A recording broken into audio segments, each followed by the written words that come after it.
Do you remember when the best game that you could play on your phone was Snake? In 1998, Snake was preloaded on Nokia phones, and it was massively popular. If you're on the younger side of the audience, you may not remember what Snake is. You can take a look at the show notes to see a picture from Snake. It's a very primitive game. But that same year, in 1998, Half-Life won Game of the Year on PC. This was a first-person shooter with excellent 3D graphics. Metal Gear Solid came out for PlayStation. The first version of Starcraft also came out in 1998, and this was a real-time strategy game with excellent graphics and lots of interaction and animations. In 1998, few people would have anticipated that games with as much interactivity as Starcraft would be played on mobile phones 20 years later. Today, mobile phones have the graphics and the processing power of a desktop gaming PC from 2 decades ago. But one thing still separates desktop gaming from mobile gaming: the network.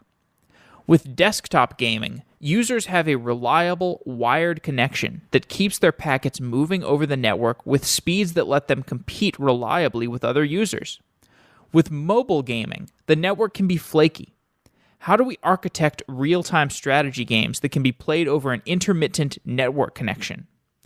Yan Cui is an engineer at Space Ape Games, a company that makes interactive multiplayer games for mobile devices. In a previous episode, Yan described his work re-architecting a social networking startup called Yubble, where the costs had gotten out of control. That's a great episode, and I recommend checking it out if you have not heard it. It's called Serverless Startup. Yan has a skill for describing software architecture and explaining the trade-offs. When architecting a multiplayer mobile game, there are so many trade-offs to consider. What do you build and what do you buy? Do you centralize your geographical deployment to make it easier to reconcile the conflicts that are inevitably going to occur? Or do you spread your server deployment out globally? What is the interaction between the mobile clients and the server? The question of interaction between client and server for a mobile game has lessons that are actually important for anyone building a highly interactive mobile application. This is a pattern that you sometimes see in computer science where the cutting edge is often done at the gaming application type, where games are at the cutting edge of something like computer graphics, which leads to developments in processors like GPUs, which lead to a new tool that machine learning people can use. So games are actually quite important in the evolution of computer science. So one example I think about in highly interactive mobile applications is Uber. When I make a request for a car, I can look at my phone and I can see the car on the map, slowly approaching me. The driver can look at his phone and he can see the passenger. He can see if the passenger crosses the street and if he needs to go to one side of the street or the other in order to pick up that passenger. And this real-time communication is accomplished by synchronizing the data from the driver's phone and the passenger's phone in a centralized server, and then sending the synchronized state of the world back out to me and the driver. So how much data does the centralized server need to get from the mobile phones in order to create that synchronized state? How often does the centralized server need to make the requests to each mobile phone? The answers to these questions are going to vary based on the bandwidth and the device type and the phone battery life and all these other factors. And just like in Uber, when you're trying to figure out how often do I need to ping the mobile phones in order to keep an updated state of what is going on in the different mobile phones, you got similar problems in mobile game engineering because the users are in different places on a virtual map. The users are fighting each other. They're trying to avoid enemies. They're trying to steal power-ups from each other. A mobile game can be even more interactive than a ride-sharing app like Uber. So the questions of data synchronization can be even harder to answer, and we go into great detail in this episode with Yan Cui. On Software Engineering Daily, we have explored this topic of real-time data synchronization in our past episodes about the infrastructure of Uber and Lyft. And you can find these old episodes by downloading the Software Engineering Daily app for iOS and for Android. In other podcast players, you can only access the most recent 100 episodes, but with these apps, you can find all of our episodes, and they're indexed with a nice UI that's custom built for Software Engineering Daily listeners. And with these apps, we're building a new way to consume content about software engineering, and it's all open source. You can find it at github.com/softwareengineeringdaily. If you're looking for an open source project to hack on, we would love to get your help. And with that, let's get on to this episode with Yan Cui.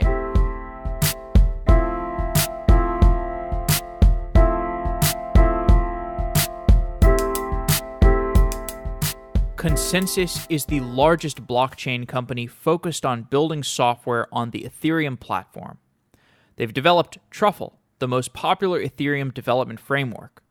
Truffle is your Ethereum Swiss Army knife, and it's available for free by going to softwareengineeringdaily.com/consensus. Nearly 200,000 developers are working with Truffle, and you can download it today and start building your own software on Ethereum. Find blogs and tutorials there as well to get started. Truffle is written in JavaScript in a completely modular fashion, allowing you to pick and choose the functionality you'd like to use. For example, you could use Truffle as a library in your own tool, using only the modules that you need. This lets you take advantage of powerful features like Truffle migrations in your own command line tools. ConsenSys has built several of the leading dApps, decentralized applications, in the Ethereum ecosystem, and it offers some of the most popular free Ethereum developer tools, such as MetaMask, Infura, and Truffle. These tools are essential if you're thinking about building an Ethereum dApp.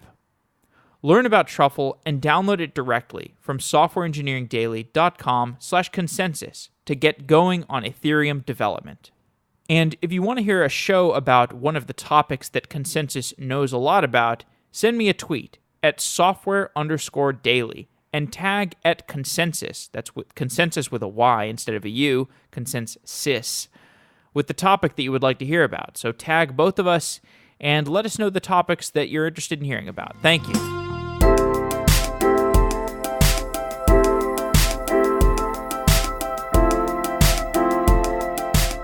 Yan Cui, you are an engineer at Space Ape Games. You have been on previously to discuss your time at Yubble, which was a social networking startup.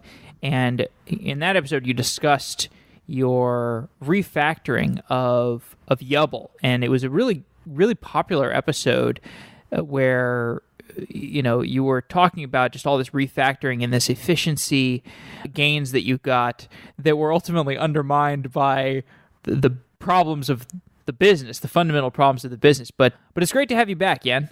It's great to be back, Jeff. Thanks a lot for getting me back on here. Absolutely. And today we're talking about a more optimistic scenario. You have started this job at Space Ape Games. You've been working there for a while, and I watched a presentation that you gave about scalable multiplayer games, and I'm excited to dive into that. I thought we should just start off by talking a little bit about the growth of mobile games, because I've not covered this at all.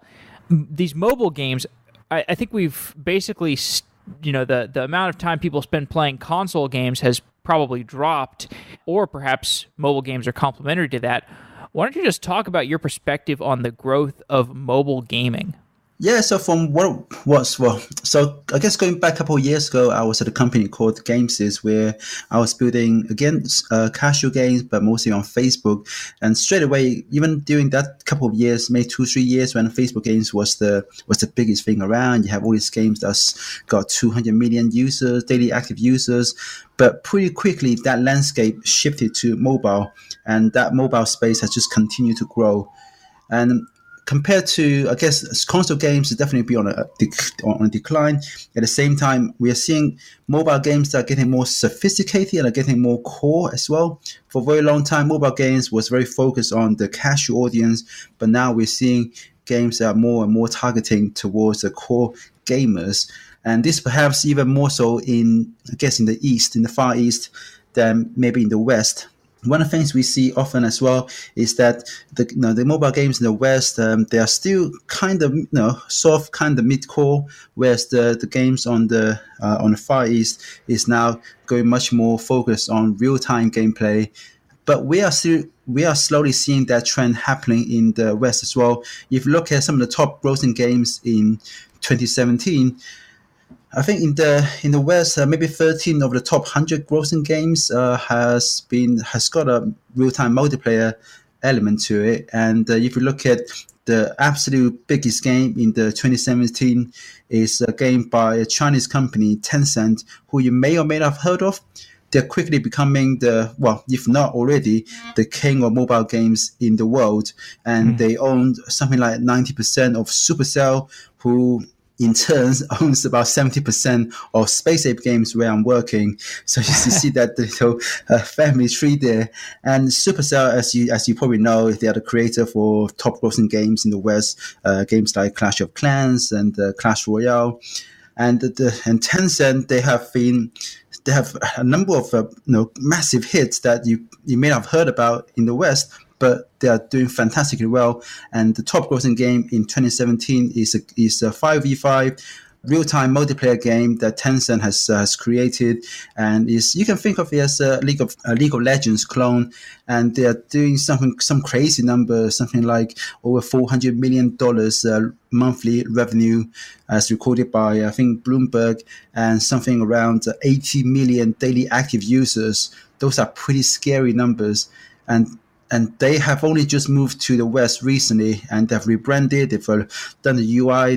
Some of the styling has changed for the Western audience, whereas in the East it's much more focused around the fantasy theme, and they've adapted for the Western audience as well.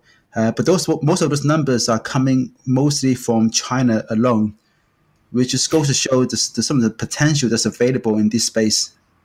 Well, in 5v5 real-time competition is quite an engineering problem too. When you think about 10 people running around in virtual space fighting each other over an intermittent network connection, that's not an easy problem to solve. And the closest analog for, in terms of the shows that I've done, that comes to mind is Uber, where you have the car that you summon, and then you look on your phone on the map, and the car is like slowly climbing across the street, and then you see it turn, and then it like spins, and it's just trying to synchronize the real-time actions of a car and a person who has summoned the car. That is still not something that we could really do. So when I think about trying to synchronize the actions of 10 independent people, it sounds pretty hard. It's definitely a very interesting technical challenge for sure. As you said, I had that same problem the other day as I was leaving a conference. I was waiting for my Uber, and I have no idea where the car actually is because the updates comes once every minute it seems. Whereas for this kind of games, you're talking about having to send 10 to 20 inputs per second per player, and you're super sensitive to any kind of lag. And from what we can see from our own test, anything beyond 300 millisecond round trip, so from you sending an input from your device to it hitting a server and coming back to your device, anything over 300 millisecond, you can start to feel it. So in terms of engineering, it does have some very unique challenges in this particular space, and it does mean that you have to make decisions that you probably wouldn't have to in many other spaces. For example, it's quite common in this particular space to have to deploy your game servers all over the world so that you can have your infrastructure as close to your customers as your players as possible, but also making sure that when you match players together, they are in the same geographical location so that everyone gets the best experience possible, and you don't have matches where you are winning just because your opponent is having a worse network latency than you are. And also we're trying to make our games so that they can perform reasonably well in countries with a poor bandwidth.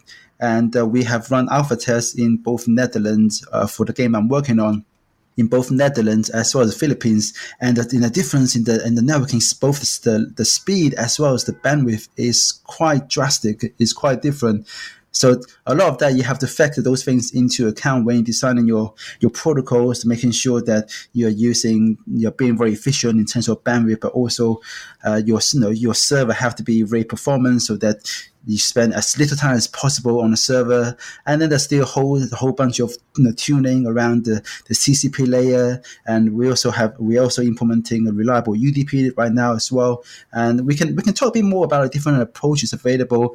None of the things we're doing right now is really, I guess, groundbreaking. It's all common sense. It's the things that people have done already in this space. But when you're trying to make them work on mobile, there are some additional challenges that you have to take into account. Let's start with just the idea of 10 players, or even just 2 players that are on different network connection speeds. If I'm on a very slow and intermittent network connection and I'm fighting against you and you're on a extremely good network connection, what kinds of conflicts can those create in a real-time game? So that would depend on the approach you're going with. For a lot of the traditional real-time strategy games, they use an approach, what they call lockstep. So essentially, you have a peer-to-peer network between all the players in the match. And the problem with that space is that if one person experiences a lag, then everybody experiences a lag.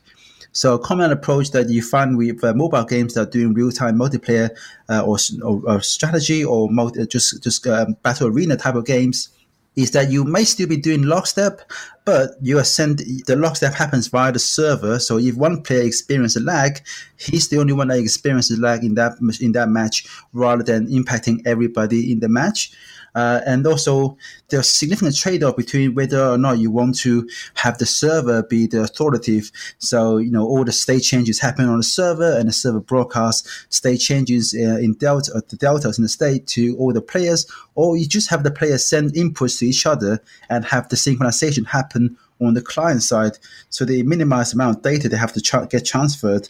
And also, you do certain tricks with the client as well, making it so that as you send an input to the server, you start to render some of the changes based on the assumption that what you send will be received from the server within a reasonable amount of time. So you apply a predictive model to the UI rendering so that visually, the feedback is much more immediate compared to what actually happens under the hood when the data gets transferred over the network to the server and back, and then you update the internal model on the client, which also means that you need to have a determinism on the client side as well, which, funny enough, with Unity 3D, the game engine, there's a well-known determinism problem when it comes to floating point calculations. So we also had to implement the fixed point maps ourselves as part of our game as well.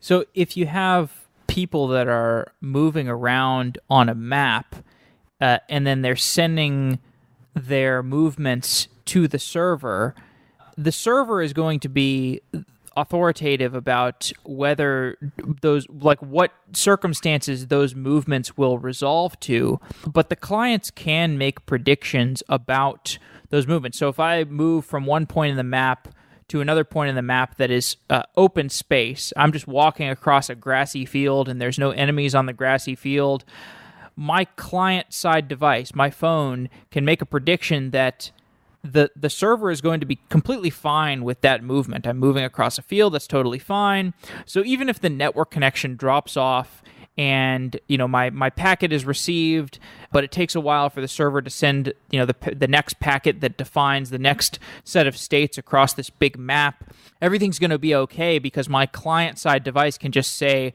okay, well, we're just going to make a prediction about where you're going to move to, and you're going to move along that grassy field, and it's going to be totally fine. But where that gets problematic is, let's say my client-side device makes prediction that I'm moving along the grassy field, and then it turns out that an enemy has been moving towards that area of the grassy field as well, and the server, after my intermittent network connection reconnects, the server tells me, hey, you just encountered an enemy. But on my client-side device has just been predicting that, oh, you're just walking along a grassy field. So you can encounter these problems with the client-side prediction conflicting with what the server calculates is the actual reality. So what are some approaches to avoiding those types of conflicts or resolving them as they occur? So the simplest approach would be to just limit how far the prediction model can take you. So the client-side prediction model can deviate from the last known good state that's been confirmed in the server. So you allow the client-side prediction model to maybe deviate by a certain amount of actions before you get confirmation from the server. And one of the things you could do is, and this is something that we see a lot of similar mobile games do, is to, once you get to the point where you are deviating a bit too much, to either slow down the action so it looks like your character is not moving as fast, or in some cases just grind everything to a stop and just put your hands up and say, okay, I can't predict anymore. I need to know from the server what the next action is. And that can happen if you have intermittent connectivity issues from the server. So you have a spike in latency, for example. I see. So to put a finer point on this, you define two different ways of modeling the client-server relationship in a game. You have this continuous centralized model, the server authoritative model, and then you have this lockstep model. Could you walk us through these two models? Sure. So with the server authoritative model, the game state is only on a server, and as the players move around, they move from one part of the world to another part of the world. Maybe they will shoot at somebody. Those inputs are then sent to the server, and there are consequences depending on how sophisticated the game is. It may just be taken at that moment in time when a server receives the input. But for some games such as Overwatch and a few other games, they would do something a bit more sophisticated. They will work backwards, work out when the based on latency when the event actually happened on a device. So they and then reapply some of the changes to the game state, and then broadcast out on an interval all the deltas in the game state to all the connected players so that they can update things on their side. So this approach is easier because in many sense, because you don't have to worry about player cheating. So it's quite hard to cheat in this setting because the server controls all the state changes. And the server, but at the same time, you end up sending a lot more data to all of the players, which means on the client side, you have a better network connectivity, and also you're using a lot more bandwidth, which in countries like Philippines and China is not as readily available, or is compared to the West. And then the lockstep approach would be, again, the client is sending input to the server, and the server is buffering them up into into frames of 15 frames or 20 frames a second, and then on every frame you send out all the buffered inputs from all the players to everybody, so that as I move around on my device, my input is sent to the server, but maybe I don't get it back for another 60, 80, or 100 milliseconds because you need to do that round trip. But also you didn't take into account the time it takes to buffer everything up for one frame on the server. But I only get my input as well as everybody else's input back. But because all the clients now received all the inputs from everybody in the same sequence, so they can apply those updates to their state. So you move frames onwards on the client side, and all the clients will do the same thing to their internal model. So that's how they achieve a consistency. Mm-hmm. The problem with this approach is that now is possible for people to cheat if they were able to hack the client or maybe reverse engineer the APK, for example. Because at the end of the match, all the clients now, the owner of the state, so they can say, you know what, I won a match, and then you have to somehow report the result of a match to the server, and the server would then have to validate those results that you collect from everybody.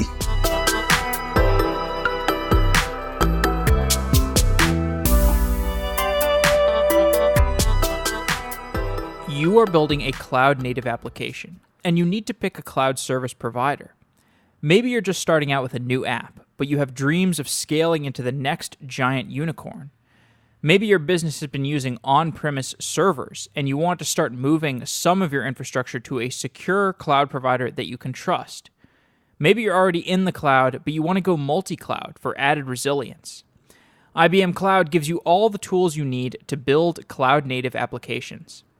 Use IBM Cloud Container Service to easily manage the deployment of your Docker containers. For serverless applications, use IBM Cloud Functions for low-cost, event-driven scalability. If you like to work with a fully managed platform as a service, IBM Cloud Foundry gives you a cloud operating system to control your distributed application. IBM Cloud is built on top of open-source tools, and it integrates with all the third-party services that you need to build, deploy, and manage your application. To start building with AI, IoT, data, and mobile services today, go to softwareengineeringdaily.com/IBM and get started with countless tutorials and SDKs. You can start building apps for free and try numerous cloud services with no time restrictions. Try it out at softwareengineeringdaily.com/IBM. Thanks again to IBM for being a new sponsor. We really appreciate it.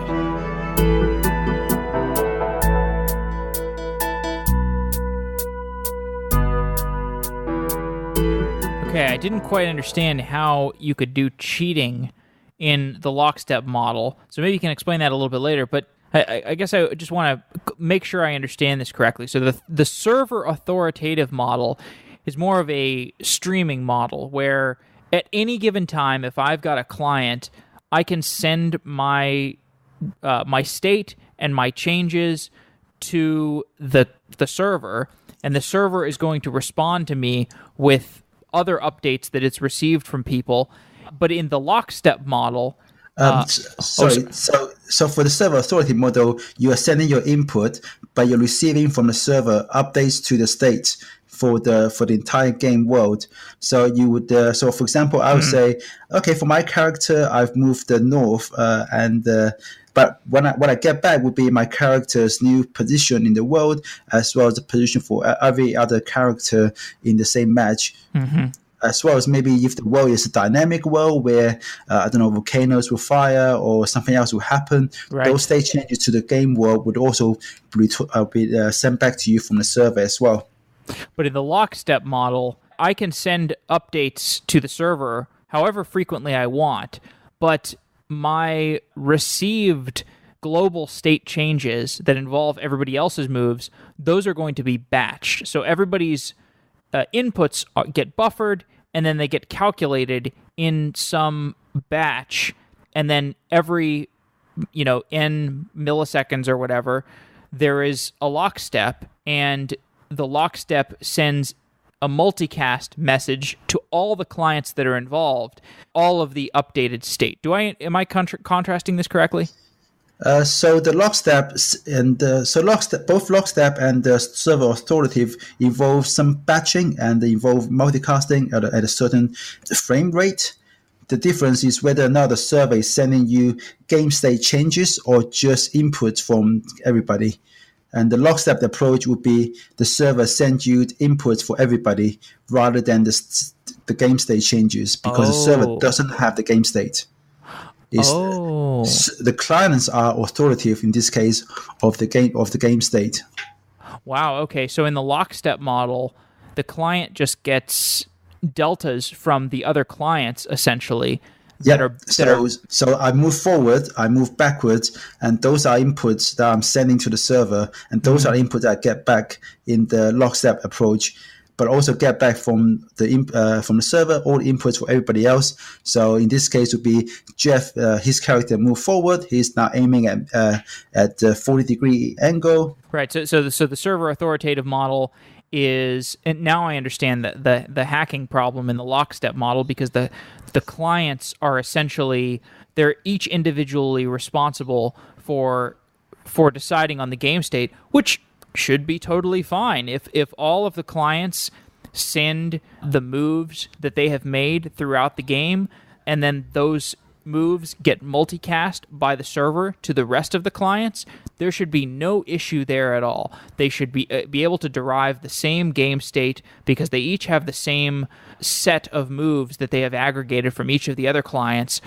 But the problem is that ultimately the calculating is done by the clients. So if I'm one client, or even all 5 of the clients, if we were talking about this 5x5 game, and all 5 of the clients somehow reverse engineer the APK, the package, the software package, they could say, oh, you know what?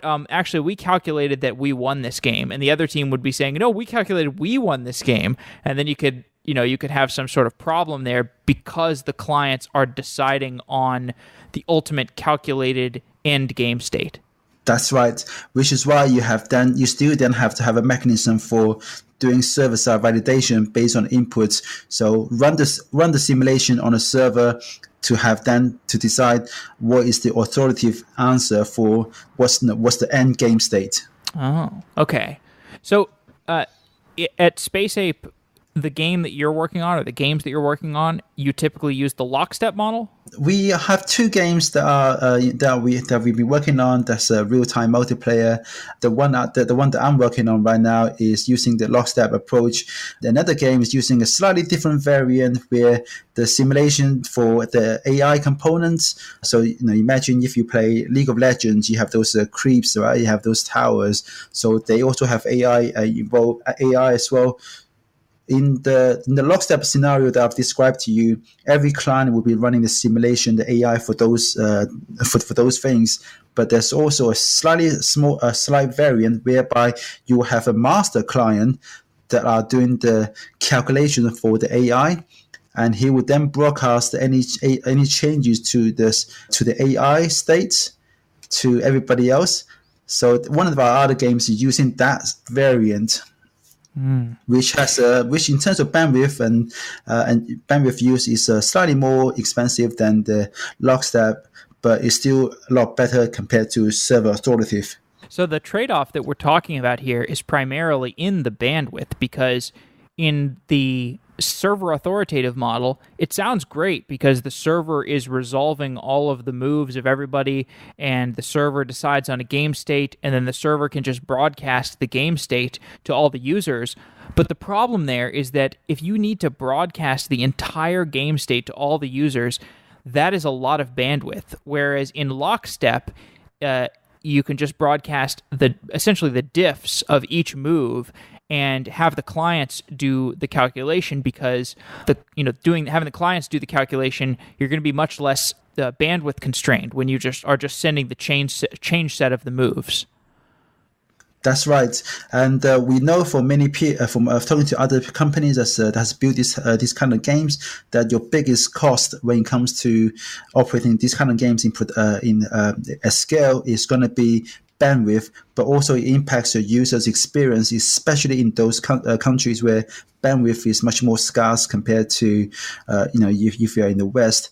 Another factor to consider is that running server-side simulation can be really expensive. So you also have to run a lot more servers as well. So when we're talking about these mobile games, in contrast to the classic multiplayer games like Counter-Strike or Starcraft, these games are typically played over high bandwidth wired connections. Do they have a totally different model for the multiplayer, different client and server resolutions because they have those lower bandwidth constraints? Yes, I think so. I haven't looked at. We've done a lot of research looking at other games too. League of Legends, Dota 2, Call of Duty, a number of other games that are primarily played on a desktop. On Wi-Fi connections, they are all using server authoritative or some variants of that. Whether or not you're sending the whole state on every frame, can optimize to just send deltas as well. But even those deltas are still going to be a lot more than the pure user inputs. Whereas compared to when you look at mobile games, and I keep going to the same game by Tencent, because those guys, they have to work in the constraint of being a game that's played on the 3G in a country like China, where bandwidth is something like number 70th in the world, and have to make that work really well. And those guys, they use lockstep approach, which is one of the things that we looked at and see, okay, do we want our games to be, to have a global reach? Do we want to go to markets like China, like Southeast Asia, where we're going to have to think about these kind of problems? So we made the decision quite early on that as much as we think server authoritative is going to be a lot easier to implement in many ways, given the sort of conditions that we want our app our game to be played in, we decided to go with the lockstep approach. Well, what you said there with a game like League of Legends, where it's primarily played over maybe a T1 connection or some other kind of wired connection, even then there's a gradient between server authoritative and lockstep, because you can take the different actions of all the users and you can find some overall change set to the game environment that takes into account all of the individual changes from the users. So even then, you don't necessarily need to send the entire calculated overall game state over the wire. You're just sending some conglomeration of the different users' changes multicasted to people, and then you can still have the clients derive the new game state from that. So I'm just saying that to emphasize the fact that this is a gradient between server authoritative and lockstep. That's right. That's because another thing to consider is that for games like League of Legends, you have more than just the player control characters. You have those NPCs, you have those towers. So those are also game states that need to get broadcasted in the server authoritative model. So even if you're only sending the delta for individual states, those can still really increase your bandwidth use as your game becomes more complex. So right now, the game that we're working on is played in a static environment, but we want to have the option to, in the future, make the game more dynamic, have the world be more destructible, perhaps, maybe have other NPC that you can interact with. And for those who work and be able to scale those, but still have them playable in a country like China, then those questions, we need to think about them ahead of time. And that's also one of the things that factor into our mind when we decided to go with the lockstep approach. And how does that affect game design itself? Because I can imagine, if you know that you're doing this particular type of networking in the game interactions, if you're smart about it, you can design a better game that's going to be less, the interactions that take place in the game are going to be more, I hesitate to use the word resilient because that's kind of overloaded in this conversation, but the conflicts are not going to be as painful for the people on these low bandwidth connections. So how does that affect game design? It hasn't affected game design too much, apart from whether or not we will have the option to make the world more dynamic, more expansive, and have introduce NPCs. Because in terms of game design, NPC is what? Just say that acronym. Non-playable characters. Oh, got it. So bots. Yes. Right. So if you play a League of Legends, you have those bots that get spawned, and those are characters that you can also fight and also fight with you as well. And these are expensive because the server is essentially running these bots, and the more dynamism you have that is shared state between people, the more you're going to have to send over the network. That's right. Fascinating. So if you're using the server authoritative approach and trying to make it work on mobile, then that will put a constraint in terms of how dynamic you can make the world. Whereas with the lockstep approach, where you only send an input, then you can make the world as interesting, as dynamic as you want, so long that the simulation doesn't cause your phone to heat up because it's doing too much rendering. Okay, well, let's talk about some other implementation details.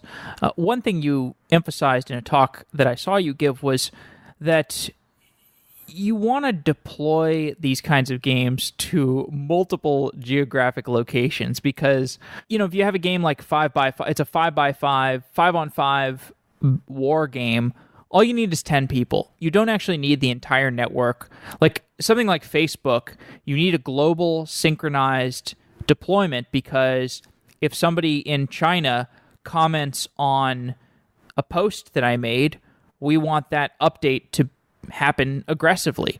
But if you're talking about a game where you just have 10 people that are engaged in a real-time interaction, ideally you would just want all 10 of those people in a geographically local environment. Like you want to have all 10 people in the United States. Like if you've got 10 people in the United States that log on to play, and you've got 10 people in China that log on to play, the ideal world is you've got a server in China that has the server that's hosting the battle between those 10 people in China, and then another one in the US that hosts those battles between the 10 people in the US. So why don't you contrast the deployment of a globally synchronized application like Facebook with a locally synchronized application like a multiplayer game? Yeah, you're absolutely right, and that's the design goal that we have as well. That you have a server, the real-time multiplayer server deployed geographically close to your user. So, like you said, if 10 people are playing in China, they will all be playing real-time against the server that's hosted in China or very close to China, and the 10 people that play in the US will be playing on a server that's closest to them. And all of that should happen automatically without the players having to do anything. So when you go into the game, you say, I want to start a match. Automatically, you should be matchmaked against players that are in the same region as you, so that everyone is playing against the server closest to them. So that means when it comes to deployment, we need to have infrastructure that's closer to the players all over the world. But we only need to do that for the real-time servers. There's still a lot of other infrastructure around managing your game, your player profile, managing purchases, and all these other things. Those can still be centralized in one region. So you can still save some of the operational overhead in terms of having a globally deployed infrastructure. Then there's a couple of things in terms of doing that. It has impact on our game design. For example, if you have a leaderboard and you have alliances or guilds and you have chat rooms, it brings about a question of should those things be global or regional? If people are chatting the game, they're all going to be playing in the different parts of the world. They're going to be using different languages. Does it make sense for chat rooms to be global or more regional? And also at the same time, if you're going to have alliances and guilds, and you want to encourage people to start matches with their friends in the guilds, and you still want them to be playing in the same geographical location, does that mean that those game features should be global, or should they be region to enforce some of those locality that you have in terms of the multiplayer rules as well? So the whole bunch of different things that comes up once you have this split of some parts of infrastructure being global and some parts of it being regional to optimize towards player experience. The last show that I did with you was really fun because you were so good at describing the infrastructure for the social network Yubble that you were working on, and you talked about a lot of different managed services, and the shows that I've been hosting have been increasingly about how do you fit together these managed services. Oftentimes, because like I did a show recently with Thumbtack, which is a marketplace for home services, and they have so many challenges in terms of how do you create a marketplace that works effectively. The business is pretty good because they have network effects and whatnot, so they would rather not have to think like a software company. They don't want to have to think about infrastructure and uptime and scalability. They would rather purchase managed services that take care of all of that. With a game, you can get, if you get greedy on a game, you're going to end up paying very expensive infrastructure costs. So, I think you talked about the trade-offs of build versus buy in this talk that you gave about scalable multiplayer games. So I think it's more of a nuanced conversation if we're talking about a game than a marketplace. So I say all that to preface, why don't you just give us an overview of the infrastructure of the game that you most recently worked on? So the game I'm working on right now is a multiplayer game. I can't really talk too much about the game itself as it's still under development. In terms of infrastructure, as I mentioned already, we have real-time game servers that are deployed to multiple regions, so that we have infrastructure globally for that. but the rest of our infrastructure are run out of the same one region in US East 1, where you have where the player profiles are stored, where all of our databases, a bunch of other services are all hosted out of there.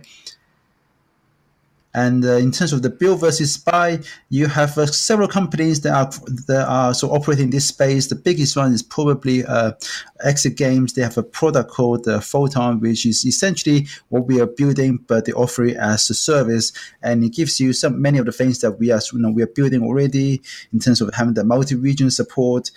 And they also have a lobby system out of the box as well. So for things like matchmaking, they have got a quite flexible system for you to do that. And also they have been around for something like 10, 15 years. So they have had a lot of time to optimize the networking stack, and they can run on their own soft layer infrastructure where it's all real brick and mortar hardware, so that you get a much better networking, more consistent networking performance maybe than the cloud hosted servers that we are using. But at the same time, there's also downsides to using a a product like Photon. Based on the pricing model they have, they can be quite expensive, especially once you're at scale. The way Photon works is that you pay for a provision, the peak monthly concurrent connected user. So if you have 100,000 people connected at peak in the month, that's what you're paying for. So you go back to this. I guess that brings you back to the sort of CAPEX versus OPEX. Discussion that people have at the start of the cloud. So you don't have that more flexible model of pay as you use, and you can go over those peak provision usage level as well. But when you do that, they charge you quite a bit of extra. And I guess for us as a company, also as we're building more and more games that are real time, that has got a real time multiplayer element to it as well.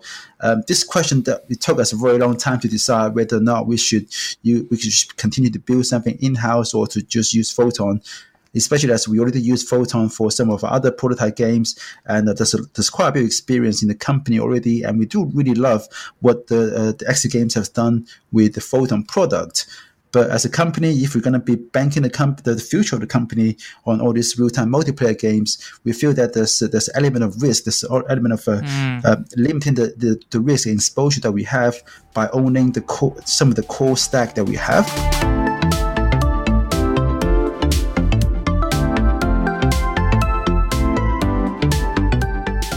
Do you have a product that is sold to software engineers? Are you looking to hire software engineers? Become a sponsor of Software Engineering Daily and support the show while getting your company into the ears of 24,000 developers around the world. Developers listen to Software Engineering Daily to find out about the latest strategies and tools for building software. Send me an email to find out more. Jeff@softwareengineeringdaily.com. The sponsors of Software Engineering Daily make this show possible, and I have enjoyed advertising for some of the brands that I personally love using in my software projects. If you're curious about becoming a sponsor, send me an email, or email your marketing director and tell them that they should send me an email. Jeff@softwareengineeringdaily.com. Thanks as always for listening and supporting the show, and let's get on with the show.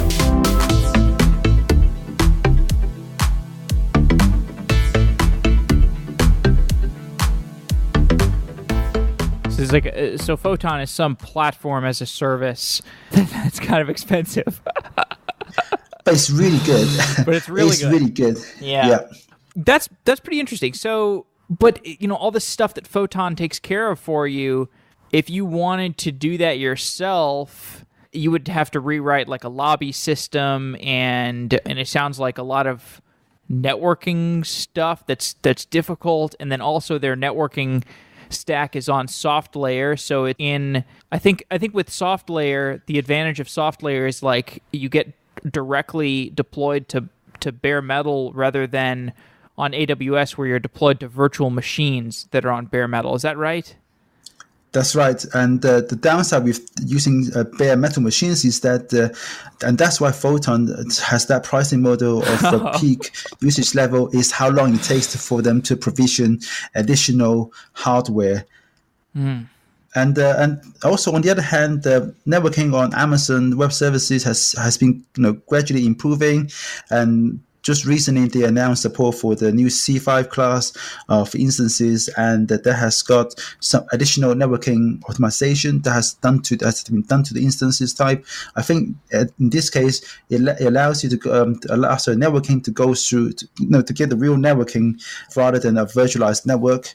So we have tested it on the other instance types that has got the same support for the same optimization, and does make a big difference in terms of both the latency, as well as the how much variance you see as well.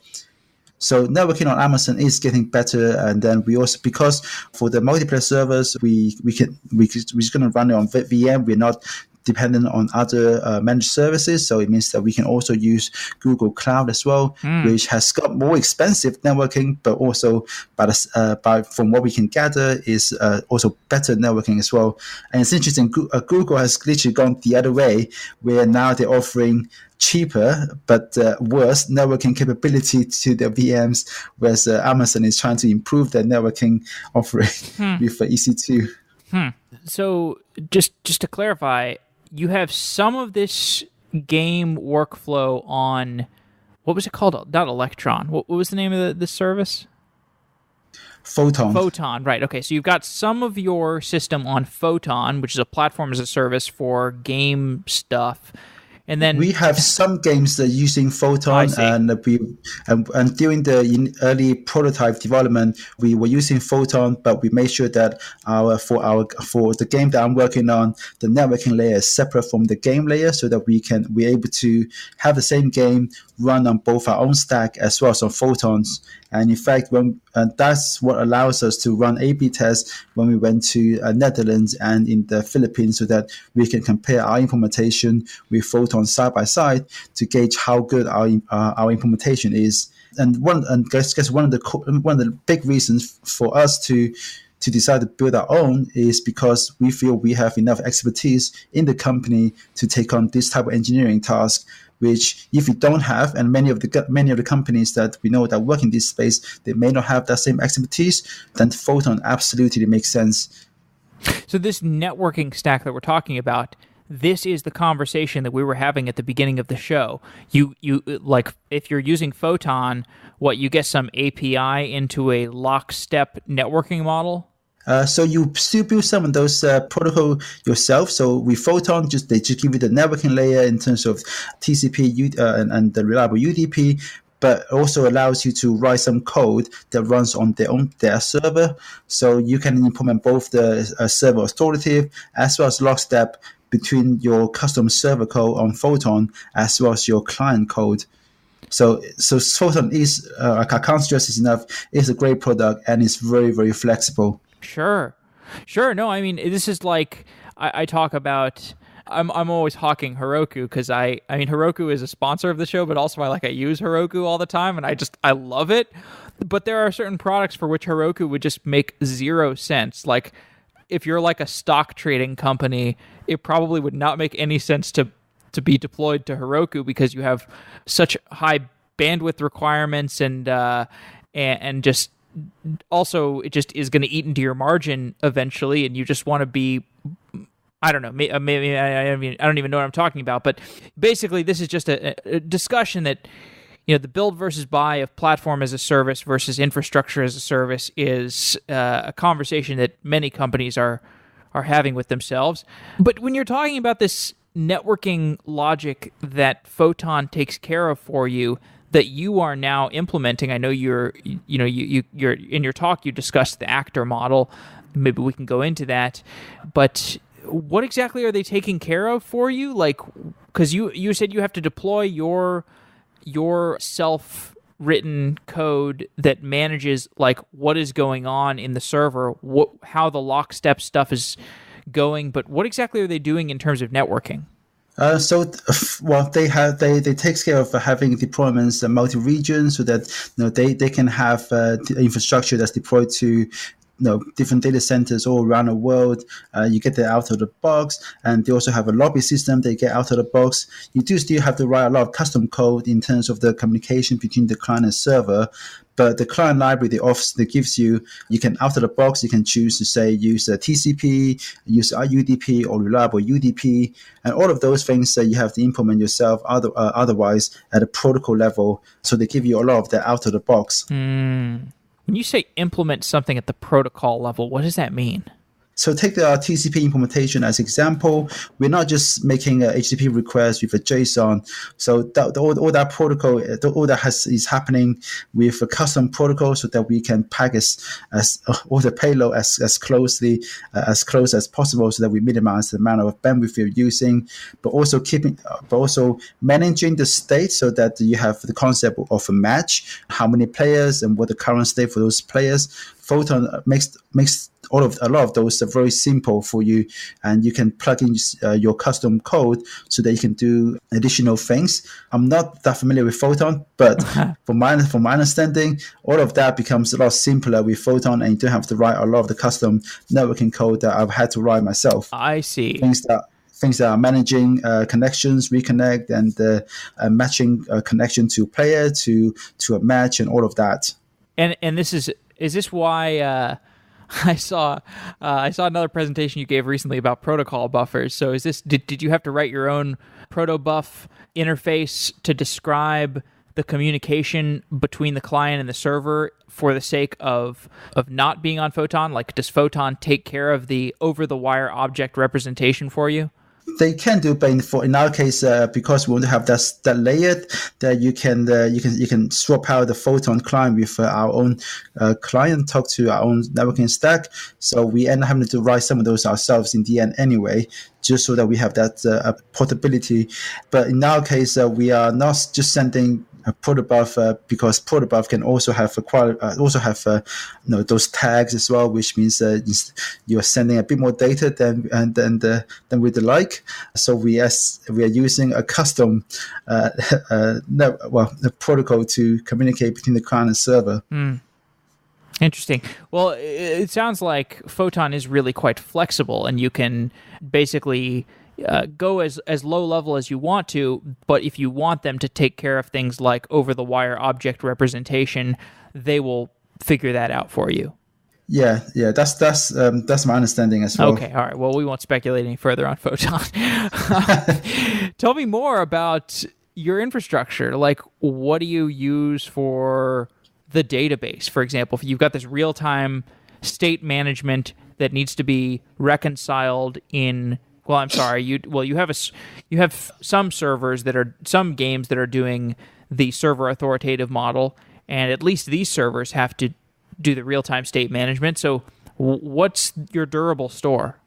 So for the match itself, all the state are stored inside. In this case, in our case, an actor in the actor, and so we don't save the state in the database right there during the match. We do stream it out via Kinesis, so that we can then in the background have a Lambda function that will consume those data, consume those stream of inputs from the different matches, and persist them to S3 for the purpose of allowing you to spectate with a small delay. Wow. Or to watch a match after the fact. And because once data is in S3, it means that you can expose them via CloudFront, so that you don't have this problem of, okay, what if because you've made the game becomes popular, you want to make it into esport, and you want people to be able to watch other famous players player right there in the app. How do you facilitate that in a way that doesn't affect the match experience itself? So that's how we are building all of that. But in terms of databases, there's a few different pieces of state to keep track of in terms of the status of the match, how many who's in them. All of those were just right now stored in the DynamoDB. And we have a bunch of background stream processing. I'm a big fan of the whole event-driven model. I know you are. It certainly makes life a lot easier. So from the point of view of the multiplayer server, it just broadcasts out a number of different events to tell the outside world that match has started. This player has joined. Here's a new a second's worth of inputs that I've batched up, and then I can have other systems, Lambda functions often to consume those events. And for example, we have a feature whereby when I start a match, if I'm inside a guild, my guild, other people in my guild will get a notification via our inside app that says, "Oh, Yan has started a match. Do you want to join him?" So they can see a button to join me right next to my name, or they click another button to watch the match that I'm currently playing in. Okay. So all of those are coming out of the one US East region, US East 1 region. Okay, that's awesome. So you've got all this. Individual clients are doing stuff. Their state gets aggregated on the central server in some form or fashion, and you're gonna either send it out to. You're gonna either stream it out to them, or you're going to send out updates in lockstep. We already discussed that to death, so maybe that's not so interesting at this point. But what is interesting is what you just mentioned, where you've also got Kinesis that is buffering the state of the centralized server and being written out to S3, and the S3 is like a hosting service for spectators. So now you've got these different game frames, and at the most granular level, I could imagine you could write out every single frame to S3, and then the spectators would be just consuming frames over S3. But I imagine it is much more efficient to get those frames and either batch them at the actor level and put them on Kinesis in a certain batch, or send every frame to Kinesis and then batch them in chunks off of Kinesis onto S3. So you've got some different tuning decisions you could make there. How do you evaluate that batching of the writes to S3? So we actually do both batching on the actor level. So the actor would send the inputs. You batch them. You send them out to the actual players in the match at 15 frames a second or whatever. But it only sends those inputs to Kinesis for, I think, every 3 seconds or so that you get batching at that layer. And then when the Lambda function receives the inputs, there's a secondary batching there that happens before it writes to S3, and then on the clients, when you want to spectate and watch a live match, there's also buffering happening on that side as well, so that the client will get the first binary, the first blob, which contains a bunch of frames, and then you get the next blob, and so on. So the client also get all the frames available, and then catches up to the latest it has, and then you start to play the match with a few seconds behind, so that as a watching player, if I'm trying to watch a live match, I'll be watching actions maybe a few seconds behind the real action happening. But at the same time, you can imagine once you have all the frames for the same match, then people can just go back in time and watch other matches that I have played or you have played. Okay, let's zoom out. There's so much that we didn't cover technically wise in this show, but people can check out the talk that you gave, which I'll put in the show notes. But just to talk a little bit about what it's like to work at a game company. I know nothing about that. I have done zero coverage of it. What's it like to work at a games company that makes these kinds of multiplayer games? Like, my understanding is it's kind of a hits business where, if you have a hit, it's really exciting and it's really difficult and it's really challenging and it's really fun. And if you have a non-hit, it falls flat and it's kind of depressing, and many people in the games industry go through both of these things. So what's it like? Yeah, yes, actually, absolutely spot on when it comes to it being a hit-driven industry. It's very much that. And if you look at companies like Zynga, companies like King and Machine Zone, they've all become massive company off the back of one hit. But they've all had many games in the past that hasn't been that number one hit, and that's all you need is that one game to go from where we are at Space Ape to become a $1 billion company. But working for a games company, one of the things I guess you find that's quite different from many other companies is that you find a very flat hierarchy, and you find the teams that are very often you find companies that are building one product, so that the whole company is geared towards optimizing for that one product. But for games companies, you have many games, and one of the things that comes up often for us is, how do we have that drive for new ideas, but at the same time trying to focus our attention on the great idea that we think can become a top grossing game. So over the last 8 to 12 months, we have created this now it's more or less formal funnel where we have monthly game jams or hackathons that we run that allows that people would go to a game jam, they make new ideas, and that feeds into the top end of the funnel. And usually based on some hypothesis that maybe there's a category, there's a genre that's underserved, but there's a massive market out there.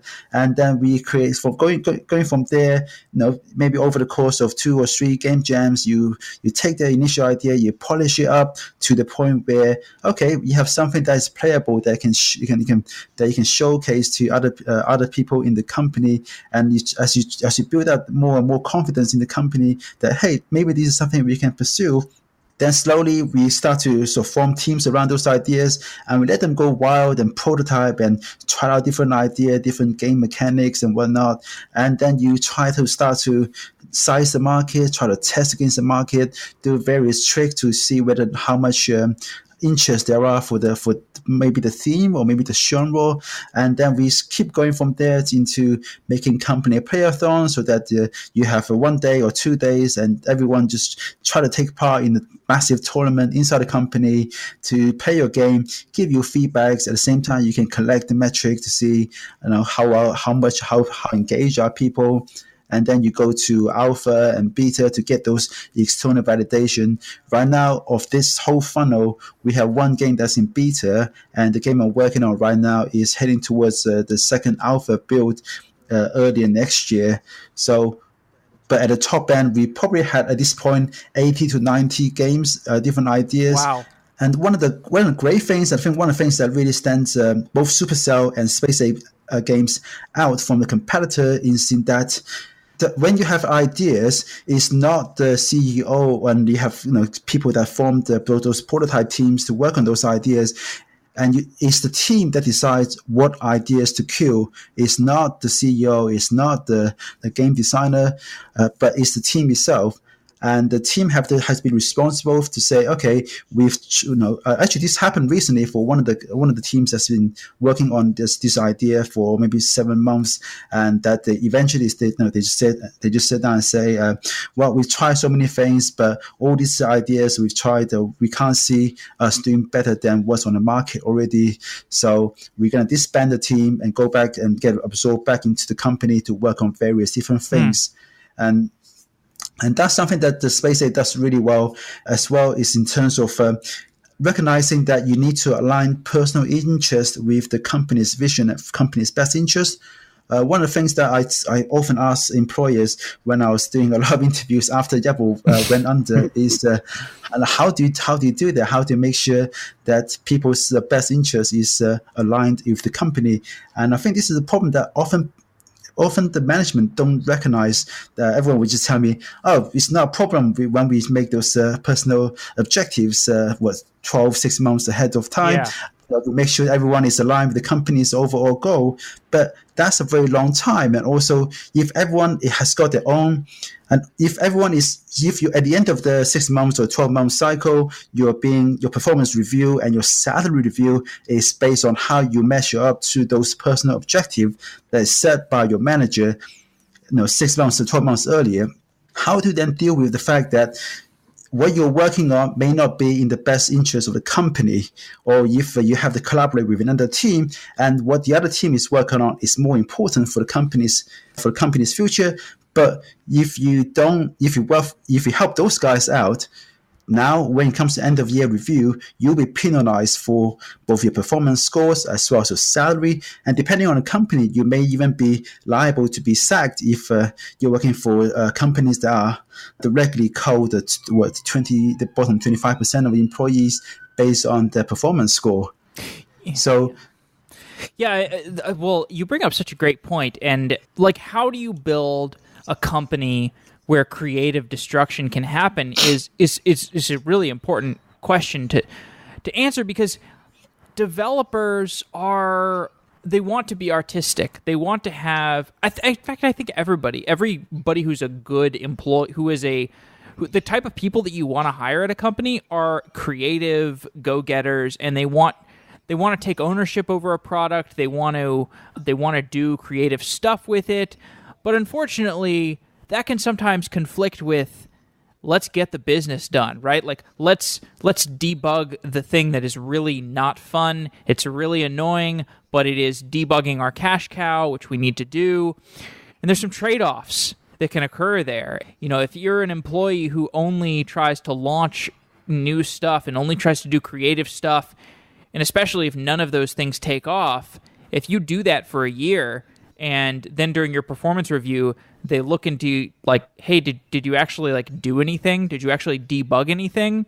Then it's problematic. But of course, if you just have your employees debugging stuff, then it's equally problematic. So at a company, you need to figure out this mix of creative destruction and getting the business done.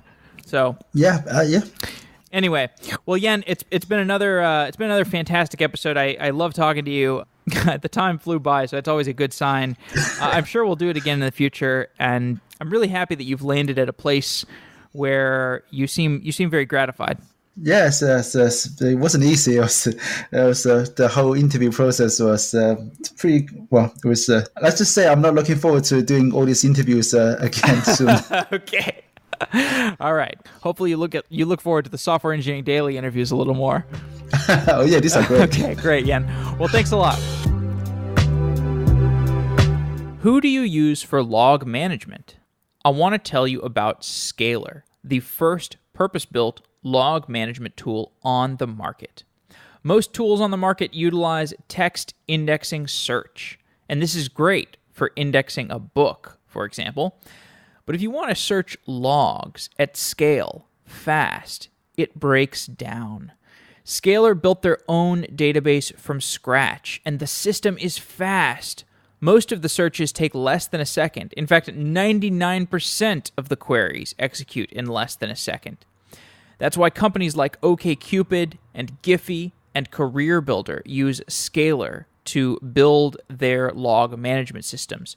You can try it today, free, for 90 days if you go to the promo URL, which is softwareengineeringdaily.com/scalar, SCALYR. That's softwareengineeringdaily.com/scalar. Scalar was built by one of the founders of Writely, which is the company that became Google Docs. And if you know anything about Google Docs history, it was quite transformational when the product came out. This was a consumer-grade UI product that solved many distributed systems problems and had great scalability, which is why it turned into Google Docs. And so the founder of Writely is now turning his focus to log management. And it has the consumer-grade UI. It has the scalability that you would expect from somebody who built Google Docs. And you can use Scalar to monitor key metrics. You can use it to trigger alerts. It's got integration with PagerDuty. And it's really easy to use. It's really lightning fast. And you can get a free 90-day trial by signing up at softwareengineeringdaily.com/SCALYR. softwareengineeringdaily.com/scalar. And I really recommend trying it out. I've heard from multiple companies on the show that they use Scalar, and it's been a real differentiator for them. So check out Scalar, and thanks to Scalar for being a new sponsor of Software Engineering Daily. Wow!